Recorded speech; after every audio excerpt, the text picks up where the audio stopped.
que vão comentar. Olha, um jogo bem animado, hein? A gente deu um like aqui pro jogo, porque o jogo foi bem legal. Cruzeiro contra Vasco para 36 mil torcedores. Tem aí os melhores momentos para o Richard e o Henrique irem analisando. Logo de cara já teve uma chance do Cruzeiro com o Caio Jorge, o Léo Jardim fez uma grande defesa e mais para frente o Léo Jardim seria decisivo também. Richarlison, estão brigando mais ou menos na mesma faixa da tabela, times em crescimento no Campeonato Brasileiro, Cruzeiro e Vasco. Boa noite, meninos e meninas da bancada, quem nos assiste. Também dê um like para o jogo, viu? Tecnicamente muito agradável, com grandes possibilidades. O Cruzeiro já começou o jogo com essa bola do Caio Jorge e depois teve algumas outras possibilidades que a gente está vendo, mas é um Vasco que não veio só para se defender. Um Vasco que entendeu, conseguiu colocar o seu time nos espaços que o Cruzeiro deixava, teve boas possibilidades no primeiro tempo e faz o gol no primeiro tempo numa bola parada, numa boa jogada onde o Zé Ivaldo dá condição para que no final o Verratti faça a finalização, mas foi um jogo que no finalzinho do primeiro tempo o Cruzeiro voltou até as rédeas da partida e aí o segundo tempo foi todo o Cruzeiro. O Cruzeiro voltou com uma intensidade diferente, uma atitude diferente, teve boas possibilidades, algumas trocas interessantes, principalmente a entrada do Barreal, vai fazer o gol daqui um pouquinho, a gente vai ver numa bola parada também com o Zé Ivaldo, mas é um Cruzeiro que teve boas possibilidades a partir do momento de algumas conexões, principalmente o Lautaro mais próximo do Caio Jorge, o Barreal entrando, dando movimentação, e aí nós vamos ter a expulsão do Matheus Carvalho.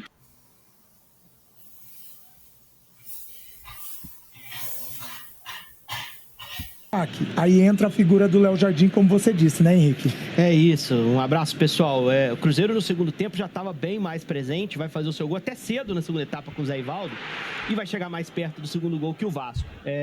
Um grande detalhe, assim, que para mim foi um tempo para cada time. O Cruzeiro, com os mecanismos do Diniz sendo implantados muito aos poucos, com pouco tempo para treinar. No primeiro tempo teve muita dificuldade para construir. Quando o Barreal entra e passa a ser um terceiro homem no meio, o Vasco que tem dificuldade para encontrar a marcação. Foi se desgastando, principalmente os volantes do Vasco fazer um bom jogo. O Matheus Carvalho e o Hugo Moura foram deixando alguns espaços que o Cruzeiro explorou. E aí o Lautaro teve uma noite infeliz, porque se ele tá numa noite melhor, talvez fizesse o segundo gol do Cruzeiro, algumas das melhores oportunidades vão cair no pé dele. Essa que o Caio Jorge o serve, essa movimentação de ataque do Cruzeiro é muito característica, né, do Caio também se movimentar e também servir os caras que vêm de trás. A expulsão do Matheus Carvalho, marcação de campo, sem auxílio de VAR, o Canansan estava perto da jogada, entendeu que foi um jogo brusco grave, né, por parte do Matheus Carvalho, que saiu bastante bravo com o cartão vermelho. E aí o jogo ficou parado muito tempo e quando foi retomado, o Cruzeiro teve algumas chegadas pontuais, mas a defesa do Vasco se portou bem. A última grande chance, a gente vai ver uma finalização do Peralta com o Léo Jardim, que várias vezes no campeonato já apareceu para salvar o Vasco, para garantir vitória, para garantir empate. Essa noite garantiu empate com essa defesa excelente. A bola tem até um desvio no Sforza, fica mais difícil ainda, mas ele consegue defender. Acho que no saldo geral, o Cruzeiro tem mais a lamentar. Nos últimos 6 jogos em casa no Campeonato Brasileiro, só ganhou do Atlético Goianiense. Está tendo dificuldade para performar e era o melhor mandante do campeonato no início da competição. E o Vasco conseguiu rodar um pouco o grupo, deu minutos para o Coutinho, que jogou até 15 minutos no segundo tempo. Acho que ganha moral para o jogo de quarta contra o Vasco, porque mesmo com essa rotação, empatou, pontuou fora de casa, acho que tá ok. E acho que é um time que na quarta tem condições, mesmo tendo desgastado aqui, de fazer um bom jogo contra o Atlético, nesse jogo que é o mais importante da semana do Vasco aqui em Belo Horizonte. Jogo pela Copa do Brasil, enquanto que o Cruzeiro joga pelo Brasileiro no meio da semana contra o Fluminense. O Cruzeiro hoje não contou com o Matheus Pereira, sentindo um incômodo muscular, e não contou também com o Fernando Diniz, estava cumprindo suspensão, não ficou hoje no banco. Bom, as duas equipes ainda podem sonhar mais alto, vaga na Libertadores, né? Tá aberto para eles, faltando aí 10 rodadas para o fim, o Vasco devendo um jogo, né, Richard? Eu acho que o mais importante pro Cruzeiro nesse momento é logo assimilar a nova metodologia do Diniz, né? Que é diferente, a gente sabe disso, já viu isso no Fluminense, e aos poucos esse Cruzeiro ir adaptando-se a essa nova filosofia. É o que tem acontecido. Jogadores têm, metodologia tem, material, matéria-prima tem, agora é ver quanto tempo vai durar ou vai gastar o Diniz para colocar a sua metodologia. Já o Vasco é dar sequência no bom momento, sequência nas possibilidades, tem uma Copa do Brasil aí para decidir. Então, assim, as duas equipes estão vivendo momentos bons dentro da temporada, cada um com o seu objetivo, mas acima de tudo, mais importante é as Copas, porque o brasileiro está ficando um pouquinho para trás, e aí vencer nessas Copas fica o brasileiro em segundo plano. Olha só, o Vasco em 9º lugar, Cruzeiro em 8º lugar. E olha que curiosidade, meus amigos. Hoje foram adversários, Cruzeiro e Vasco. Amanhã o Vasco vai treinar no centro de treinamentos do Cruzeiro, na Toca da Raposa, se preparando para enfrentar o Atlético, arquirrival do Cruzeiro. É Copa do Brasil no meio da semana, mas tem Brasileirão também. Um abraço. Estamos, tá linha, adversário não é inimigo, né, Rogério? Valeu, obrigado ao meu conterrâneo, ao Henrique, ao Richarlison. São dois times que vão ficar ali esperando o aumento do G, né? Isso. Estão posicionados ali para ver o que pode acontecer em termos de classificação direta para Libertadores na próxima temporada, né?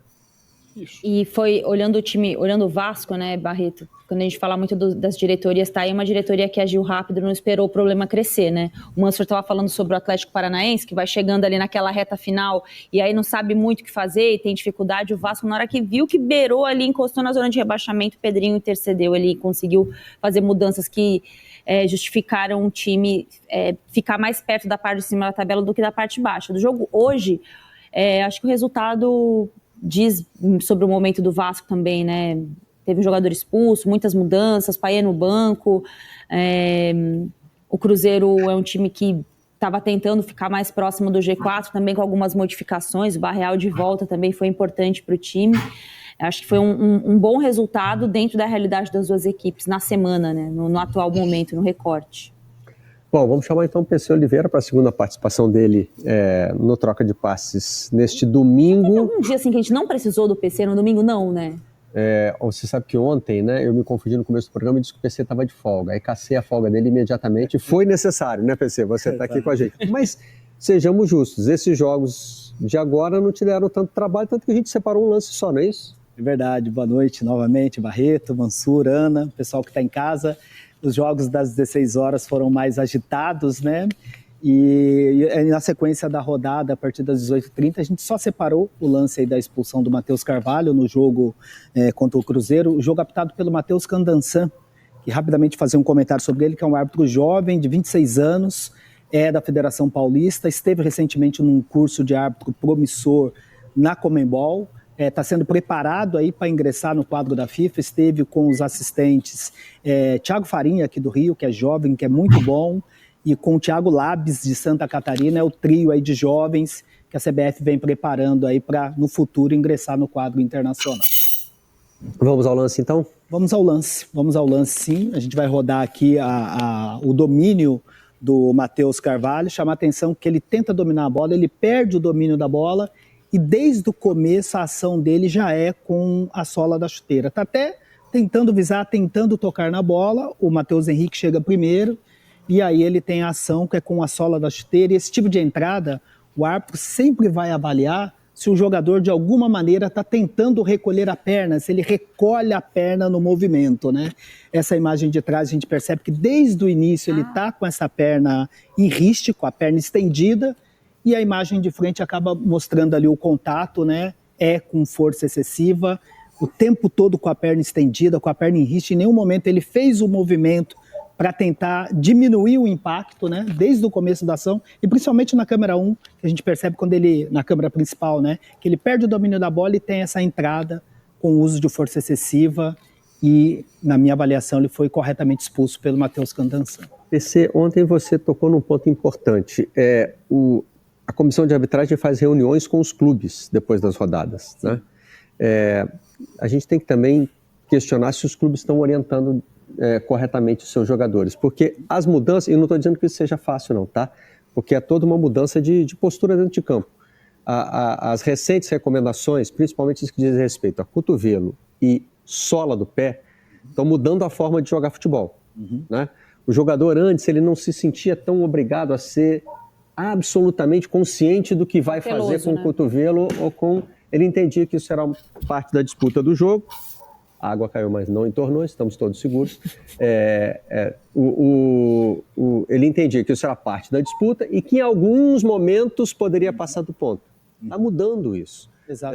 Eu estou dizendo tudo isso porque o Matheus sai muito revoltado da jogada. Lógico que no futebol tem um pouquinho do teatro, o jogador que não quer ser expulso e tal, mas estou partindo do princípio de que essa reação dele é legítima.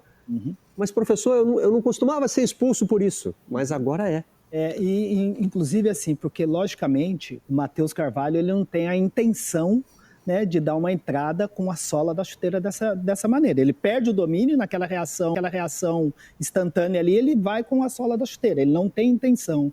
Mas a regra fala a questão da maneira como disputa, o risco que você pode levar para o adversário, com qual parte do corpo que você atinge, e principal, além de atingir, o árbitro vai avaliar, porque tem hora que o jogador vai atingir com a sola, mas ele está no movimento de chute, e aí ainda no movimento de chute, ele termina o movimento com a sola e está tentando recolher. Aí você tem uma análise diferente. Mas a ação dele, desde o primeiro momento, já é com a sola da chuteira. Talvez no inconsciente ele deve estar pensando, poxa, mas eu fui pisando a bola, eu fui para entrar na bola. Mas aí a regra não fala da intenção, e sim da forma, da intensidade, e aí a expulsão é correta. E sobre a reunião com os clubes, foi um pedido, uma determinação do Edinaldo, do presidente Edinaldo, que reuniu os clubes, os árbitros na CBF há mais ou menos 3 semanas, aí 1 mês, teve uma reunião de emergência lá, falaram muito sobre o critério do VAR, de diminuir a intervenção no VAR, mas para isso, a intervenção do VAR, mas para isso o desempenho no campo precisa melhorar também, porque senão você acaba tendo uma exposição maior do VAR, e ficou determinado que semanalmente a CBF vai ter essa reunião com os clubes, falando dos lances, fazendo as análises, e é importante que essa informação seja sempre difundida e chegada aos mais interessados, que são os jogadores que vão atuar no campo de jogo. Sobre o uso do braço, inclusive nesse jogo a gente percebe que o Matheus Henrique ele está com a toquinha, porque no primeiro tempo ele teve uma ação do Jean Davi, que foi com muito impacto, que acertou o supercílio dele, saiu com um ferimento sangrando e e o jogador do Vasco não foi advertido, porque foi uma ação disputando a bola, ele foi desequilibrado pelo próprio Matheus Henrique, ele está disputando a bola e na queda ele atingiu com muita força, como impacto, e aí mas não tem uma erro de ação critério da disputa, né? Sem ter movimento de gatilho, é o que diferencia quando tem disputa de bola ou não.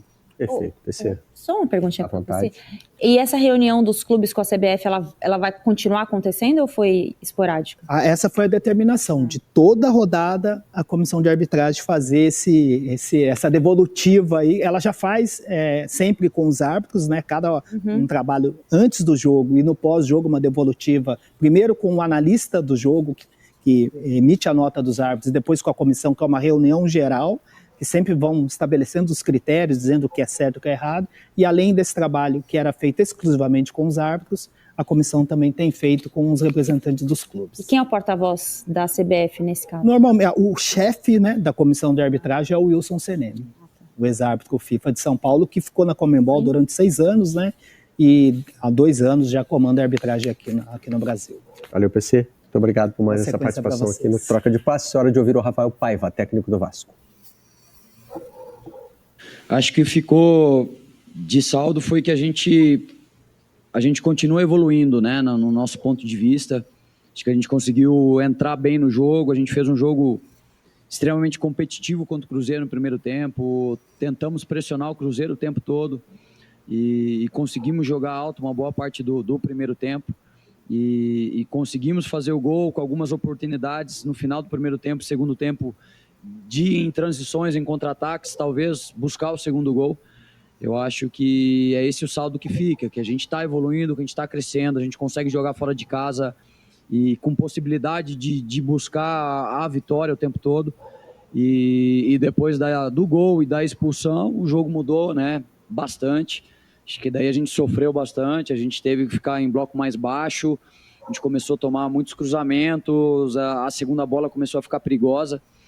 E no final das contas a gente sabe como é difícil jogar aqui, mas a gente veio para ganhar, a gente veio para tentar buscar a vitória, porque é muito importante pontuar, mas não deixa de ser um resultado pontuar fora de casa, contra o Cruzeiro, como terminou o jogo, não deixa de ser de alguma forma, bom para nós, né? 1 ponto fora, mas realmente o que fica é o sentimento de que a gente está evoluindo, acho que isso é o mais importante, como equipe. Ainda mais agora que a gente tem um jogo importante contra o Atlético, né? E as mexidas fica difícil, porque a gente perdeu o David muito cedo, né? E daí te limita um pouquinho de buscar algumas soluções ali para o jogo, mas eu acho que a gente conseguiu levar bem. O David vai fazer o exame amanhã, né? Amanhã que a gente vai ter clareza. Inchou um pouquinho o joelho dele ali, mas não adianta a gente falar o que é agora, porque só vai ter a resposta depois do exame amanhã. Então amanhã que a gente vai ter clareza realmente o que vai acontecer, Mas é um jogador importantíssimo, né? A gente já perdeu o Adson do outro lado, né? O David é um jogador que está com uma regularidade muito alta, é um jogador, como você falou, com muita participação em gol, realmente é um jogador que nos ajuda demais. A gente espera que não seja nada grave, mas a gente amanhã vai ter essa resposta. Bom, tá aí o Rafael Paiva, o Fernando Diniz não falou, o Rogério Corrêa já tinha destacado, né, tá suspenso, já? Não, mas foi pelo Fluminense ainda, né? Mas já é ainda. Ainda suspenso pelo Fluminense, só dirigiu o Cruzeiro até agora num jogo de Sul-Americana. Mas já chegou tomando cartão na Sul-Americana, né? Na Sul-Americana já teve cartão, é verdade, rapaz. Mais cartão com classificação. Né? Cruzeiro passou de fase, tá numa temporada positiva. Aliás, são dois clubes em situações meio análogas, assim, né? Ano de mudança no comando da SAF, né? O Vasco ainda em processo, o que fez foi retomar da 777, busca um novo parceiro, e o Cruzeiro trocando de mãos. Com mais expectativa de mudança de perfil, né? De um pouco mais de agressividade de mercado, de busca por jogadores de investimento um pouco mais forte em contratação. E o Cruzeiro foi o que levou à contratação do Fernando Diniz. O Vasco se estabilizou com o Rafael Paiva. O Vasco ainda tem uma questão de uma indefinição. O Vasco precisa de um novo investidor, de um novo comprador para a SAF, porque a associação hoje que está no controle, mas se sabe, em termos de geração de receita, ela tem dificuldade. E em termos de Campeonato Brasileiro, aqui é aquela situação que a gente destacou, né? O 8º e 9º, 43 e 36. O Vasco tem um jogo a menos que o Cruzeiro. É isso.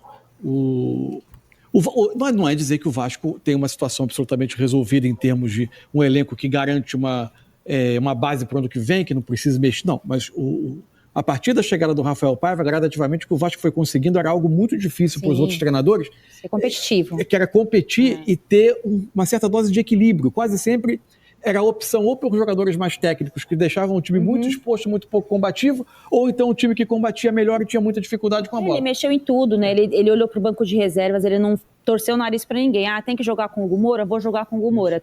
O Hugo começa mal, né, no Vasco, ele começa com aquele jogo contra o Atlético Paranaense, vai mal, fica fora um tempo, depois volta.